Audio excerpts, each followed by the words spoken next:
The Second World War marked a turning point in modern American history, where America shed its isolationist roots and enthralled itself in a bloody war with her adversaries in Europe and the Pacific. Millions of patriotic Americans devoted their lives to this war effort.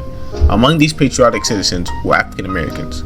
African Americans sought to help their country through dire times, even though their country had abandoned them to the whims of Southern racism. They fought across Europe and the Pacific, and through their brave actions, they fulfilled their responsibility to America.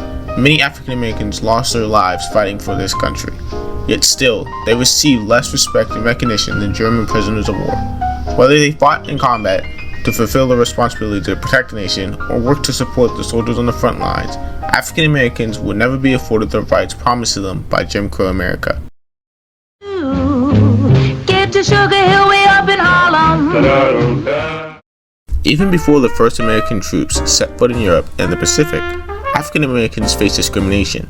Many African Americans were denied the right to enlist in certain positions, and many were denied officer positions. To white soldiers, African Americans were not civilized and intelligent enough to serve as effective soldiers, especially as officers.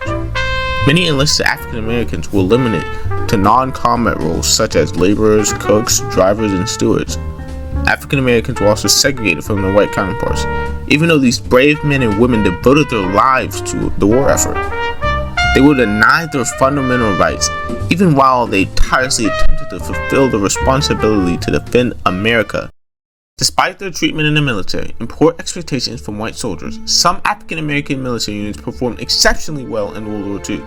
A prime example of African American excellence during the war would be the Tuskegee Airmen, nicknamed the Red Tails for the unique paint on their jets. The Tuskegee Airmen were the first African American fighter squadron in the United States military. They played major parts in escorting bombers across Italy and Germany and other missions in Southern Europe and Northern Africa. As Benjamin O. Davis remarked, every colored pilot in the 99th went through his own private hell to wear those wings. Each of those men carried not only the dream of becoming American military aviators, but the hopes of an entire people as well. Even on land, African American soldiers played crucial roles in the war. The 761st Tank Battalion was the first all-black tank battalion, nicknamed the Black Panthers. The nickname came from their unique unit insignia. They would play major roles in the European campaign during the latter half of the war. Major General Willard S. Paul of the 26th Division gave special praise to the unit after its first action in France by writing, "I consider the 761st Tank Battalion to have entered combat with such conspicuous courage and success as to warrant special commendation." African American infantry also played crucial roles in the war, especially the 92nd Infantry Division, commonly referred to as the Buffalo Soldiers. The nickname Buffalo Soldiers was awarded to the 92nd because of the post-Civil War African American cavalry. The 92nd Infantry Division was the only all-black infantry division to see combat in World War II. The division fought in the Po Valley in central Italy. The division displayed exemplary prowess during their campaigns, resulting in 2 infantrymen receiving the Medal of Honor. Other African American units like the 6,888th Central Postal Directory Battalion and the 47th Quartermaster Regiment played crucial roles in logistics and management in the war. Without this patriotic sense of responsibility from the African American community, the U.S. war machine would have struggled to feed its own men.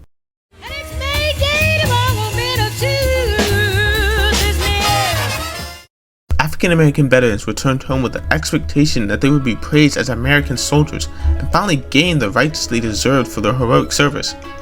But this wasn't the case. These men were forced to return to the harsh reality that their rights would not be upheld. They were persecuted and ostracized by the Jim Crow South. Men had to fear for their lives as soon as they stepped off the boat. The land of the free was nothing more than a false dream built off the sacrifice and responsibility of these brave young men. They were soldiers who put their lives on the line, yet were oppressed under the constant fear of being lynched. Many African American veterans returned home to the same racist America they had left behind during the war. Nothing had changed. African American veterans who took pride in fulfilling their responsibility through the protection of their nation were lynched, subjected to harsh treatment by their white counterparts. Isaac Woodard was one of these unfortunate souls. He lost his vision to white police officers who assaulted and severely crippled him for being accused of public disturbance after arguing with a bus driver. Isaac's case was taken to the White House by Walter Francis White, the director of the NAACP, and after Harry Truman got word of what happened, he was truly disgusted by the treatment of African American veterans. Truman pushed for federal courts to take the officers to trial.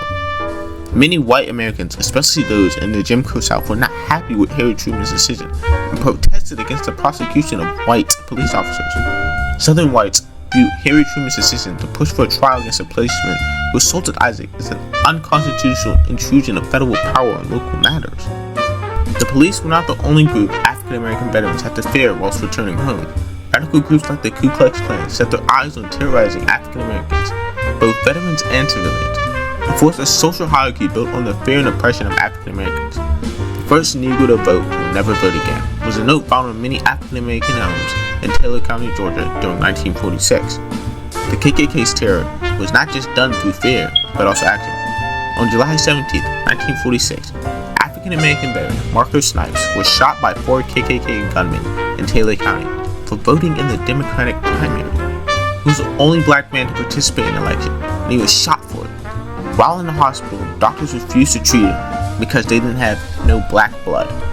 So without proper medical treatment, Marco died 2 days after being shot. This man, a veteran of the nation, was shot and left to die just because he wanted to use the rights afforded to him in the 15th Amendment? Marco's death was meant to be a clear message to all African Americans that they were not allowed to assert their rights without consequence.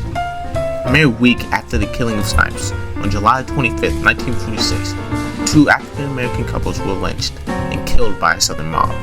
One of the lynchmen was a veteran by the name of George W. Dorsey. This man fought for America. He fulfilled his responsibility as an American. He defended this nation, yet he could not be afforded the basic right of not being lynched. Just as an African American journalist from the Chicago Defender stated, "They're exterminating us. They're killing Negro veterans, and we don't have anything to fight back with, except our bare hands." The misfortunes of African American soldiers did not just stop at Southern mobs, but also with the GI Bill. The GI Bill was signed by Franklin Roosevelt, promising returning veterans jobs and educational opportunities. However, this did not apply to African Americans who faced discrimination in the South. Southern local governments administered the GI Bill, allowing them to deny African American veterans the right to use the full benefits of the GI Bill. They were denied the right to buy houses, denied the equipment needed to complete their education, and were abused by Southerners for trying to use their GI Bills. It became difficult for African American veterans to even gain loans. Southern governments had excuse upon excuse to justify why they couldn't give them loans or the full benefits of the GI Bill. The federal government failed to protect the rights of African American veterans who had risked their lives to defend America and fulfill their responsibility as soldiers. Since the government was incapable of treating African American veterans with the same respect as their white counterparts, African Americans had to return home to fight another war, a war for freedom and equality. African Americans launched the Double V campaign as a call for victory against Nazis abroad and a victory against racism at home. The campaign demanded the full recognition of African Americans as citizens for their sacrifices during the war, as they fulfilled their responsibility to defend the nation from outside threats. The term Double V campaign was not popularized until 1942, after the Pittsburgh Courier published James G. Thompson's letter where he asked, "Should I sacrifice to live half American?" Thompson's letter called for a double victory, a dual victory against tyranny at home and abroad. The campaign marked the beginning of the post-World War II civil rights movement and marked a complete shift in the fight for equality. Well, I guess I better get on in here with it.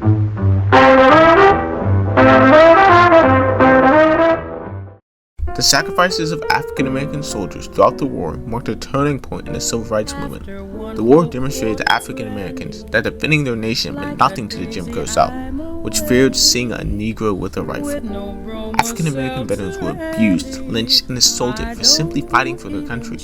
The abhorrent acts committed by the Jim Crow South ultimately led to Truman's famous Executive Order 9981. As stated in the first point of the Executive Order, it is hereby declared to be the policy of the President that there shall be equality of treatment and opportunity for all persons in the armed services, without regard to race, color, religion, or national origin. Despite the unforgiving struggles of segregation and the unyielding racism of the South, African American veterans willingly risked their lives to fulfill their responsibility of defending the nation and protecting the homes they cherish.